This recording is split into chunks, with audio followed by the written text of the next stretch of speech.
Hoje chegou a vez de falarmos de Jacó, o nosso terceiro convidado de Sukkot, que representa a Sfirá de Tiferet.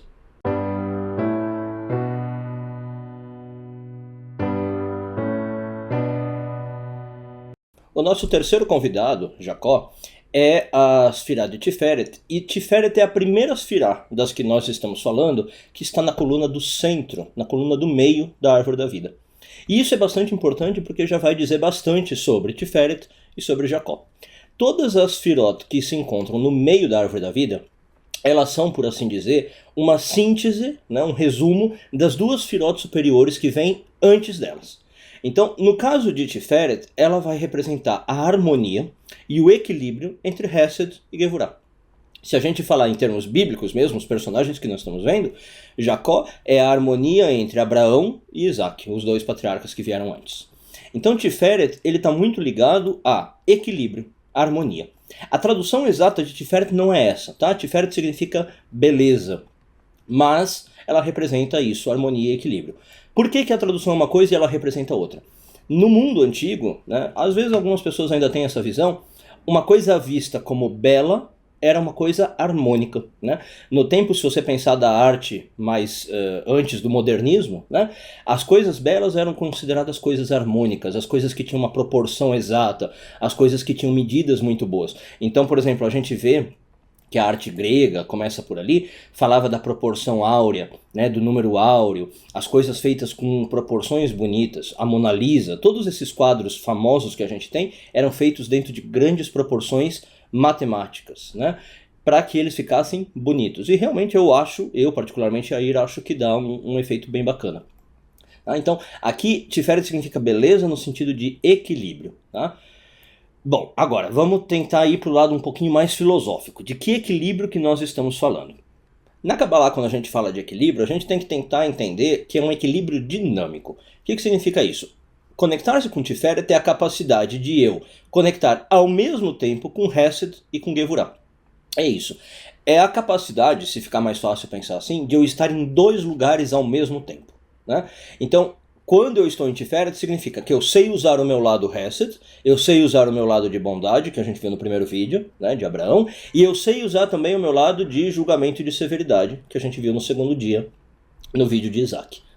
Então, equilíbrio é isso, é quando eu consigo usar as duas forças que eu tenho a meu dispor, como eu bem entender, conscientemente. Eu falo, agora eu quero ser isso, agora eu quero ser aquilo. E Jacó vai representar isso. Então, vamos ver algumas historinhas, como a gente fez nos outros casos, de Jacó, que provam isso para nós, que Jacó é o patriarca ligado a isso. Bom, a primeira coisa, os sábios contam para nós que Jacó só conseguiu surgir no mundo depois do sacrifício de Isaac. A gente já falou que sacrifício de Isaac não é um nome muito certo, é a amarração de Isaac. Por que os sábios dizem isso? Que Jacó só podia vir ao mundo depois disso? Porque depois do sacrifício, entre aspas, da amarração, a gente viu que houve um equilíbrio de forças. O que representa essa amarração? A força da direita controlando a esquerda. Lembra que a gente falou isso? Então, só quando isso foi harmonizado, quando essas duas energias foram equilibradas, esse é o segredo de Tiferet, aí Jacó conseguiu vir ao mundo. Então os sábios dizem que Jacó não tinha como nascer antes de o sacrifício ocorrer. Outra coisa interessante, Jacó ele recebe um adjetivo especial na Bíblia que não aparece nem para Abraão nem para Isaac. Abraão e Isaac a Bíblia apresenta, olha, esse é Abraão, esse é Isaac e tal, conta a história deles. Agora, a Bíblia faz questão de dizer que Jacó era Ish-Tam. Ela descreve ele assim. O que é Ish-Tam? Num nível, Tam significa uma pessoa simples. Ish-Tam pode ser traduzido como isso. Jacó era um homem simples. Mas Tam, no sentido mais profundo e filosófico, também significa uma pessoa completa. Ele era simples no sentido, ele conseguia acessar todos os tipos de energia, direita e esquerda, então ele tinha em si a completude. Ele é simples no sentido que ele não precisa de elaboração, ele não precisa de muitas coisas a seu dispor, porque ele sabe usar os recursos sabiamente. Isso é ligado a simples, isso é ligado a completude. Então Jacó é representado aí como um homem completo. Bom, outra coisa interessante que a gente sabe, Jacó foi o único dos patriarcas que nos conta a Kabbalah que conseguiu realmente superar e trabalhar no seu ego. né? Onde que a gente vê isso? Na história que ele luta com um anjo. Tá? Tem várias explicações para essa história, talvez você conheça outras. Por exemplo, tem gente que fala que ele lutou com o anjo do Esaú. Né? A Kabbalah diz que a interpretação mais correta é que ele lutou consigo mesmo naquele momento. Ele estava lutando contra os seus demônios internos, né? Contra o seu lado negro. E o que a gente chama basicamente de ego. Então você vê que nem Abraão nem Isaac passaram por isso. Jacó é o único que passa. E não é à toa também que ele recebe um novo nome. Né? Jacó passa a ter um nome totalmente diferente. Ele passa a ser chamado de Israel. Depois da luta do anjo, ele recebe esse novo nome, representando um novo nível de consciência. Você pode até falar assim, Abraão também mudou de nome, mas perceba que é uma mudança bem mais sutil. Né? Abraão ganhou uma letra no nome dele, só. Abraão e Sara, né? Ganharam só uma letra, mas o nome continuou basicamente o mesmo. Jacó muda totalmente de nome. De Jacó vai para Israel. Aliás, queria discutir com vocês um pouquinho por que esse nome Israel, né? O que ele significa. Do mesmo jeito que a história do anjo de Esaú, existem várias explicações, mas a mais interessante é o seguinte: não sei se você sabia que Israel contém em si a inicial de todos os patriarcas e matriarcas. Então o que significa isso de novo? Que Jacó chegou num nível de completude. Ele tinha em si a energia de todos os antecessores dele. Ele tinha energia de Abraão, de Sara, de Isaac, Rebeca, Raquel, todos, né, estavam compostos nele. Vamos lá, vamos ver na lousa isso aí. Então olha só, a gente tem o Yud, né? O Yud vai servir para escrever o nome Yitzhak e Yaakov. O Shin de Israel escreve Sara. O Resh escreve Raquel e Rebeca. Rachel e Rivka. O Aleph escreve Avraham. O Lamed escreve Leá. Né? Então você vê que ele tem aí, como eu falei, um nível de mais perfeição, por assim dizer, do que todos os outros patriarcas juntos. Outra coisa interessante, muita gente lembra que Jacó nasceu junto com um gêmeo, né? Esaú. Esaú e Jacó nascem juntos. A Bíblia conta para nós que a Raquel não sabia, né, que ela estava grávida de gêmeos. E tem um midrash, uma história da tradição, que diz que aconteceu uma coisa muito interessante. Quando a Raquel passava na frente de um lugar religioso, sagrado, santo, ela sentia um chute na barriga, né? E quando ela passava num lugar negativo, de idolatria, de energia negativa, ela também sentia um chute. Então ela começou a achar, olha que interessante, que ela tinha um bebê meio bipolar dentro dela. Né? E ela se mostra preocupada no Midrash. Ela fala, nossa, será que eu tenho um bebê aqui que vai ligar com os dois lados, né? Com bem e mal? Olha que interessante, é a própria metáfora de Tiferet, né? Conseguir conectar. No fundo, depois ela fica descobrindo que não, Deus avisa para ela que ela tem 2 filhos e eles vão gerar 2 nações diferentes, assim que Deus fala. Então a gente sabe que Esaú vai conectar com o lado mais negativo, ele representa mais o negativo, e e Jacó, o lado mais positivo. E aí olha que interessante, a gente vê que o Esaú, ele nasce primeiro, né? Ele nasce, segundo a tradição, eu não vou entrar em detalhes, mas ele já nasce com dentes, ele nasce com cabelo vermelho, ele nasce ruivo, ele nasce peludo, ele nasce com barba, tudo isso representa aí estados de julgamento, né? Sinais da coluna da esquerda, que a gente falou no outro dia.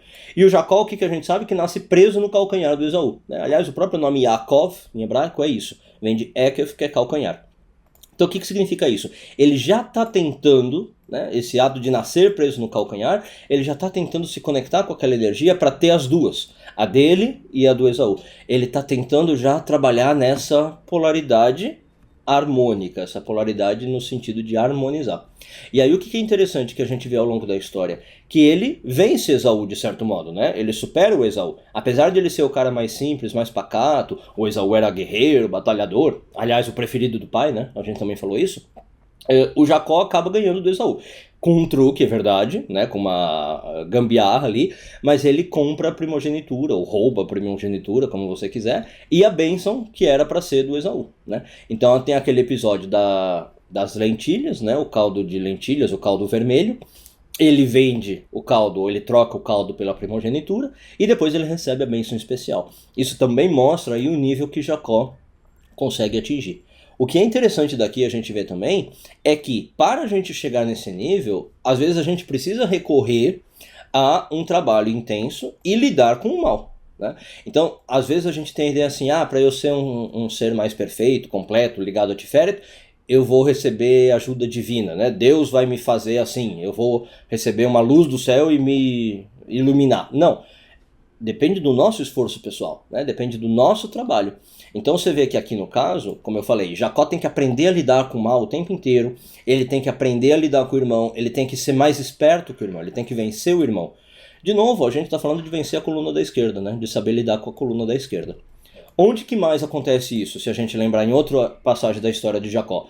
Ele tem que passar um tempo com Labão, né, para poder casar com a mulher que ele quer, e aí acontece o contrário, ele é enganado. Né? Ele fala, olha, eu vou trabalhar 7 anos para casar com o amor da minha vida, que se chama Raquel, e o que acontece ao fim de 7 anos? O Labão dá a Lia para ele, né? Dá a mulher errada, dá a filha errada. Ele aceita, casa, tudo bem, nem tinha muito o que fazer, o casamento foi feito, né?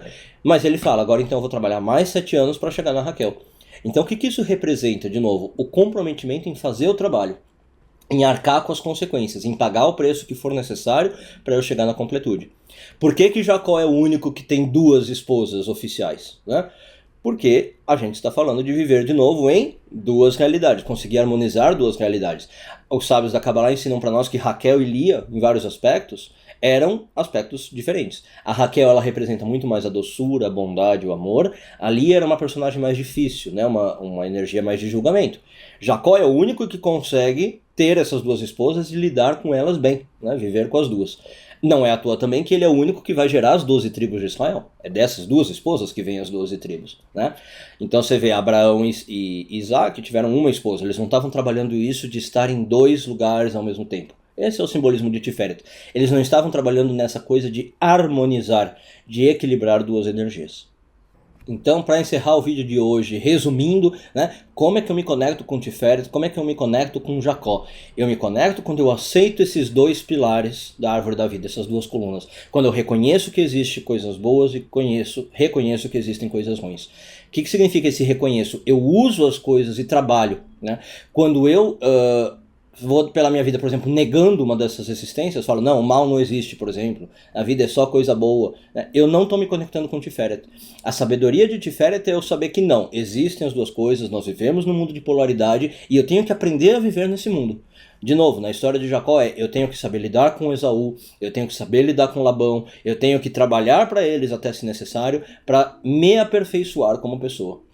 Né? Então assim, é a ideia dos gêmeos da Raquel, é a ideia também, sem entrar muito em detalhe, os bodes do Yom Kippur. Né?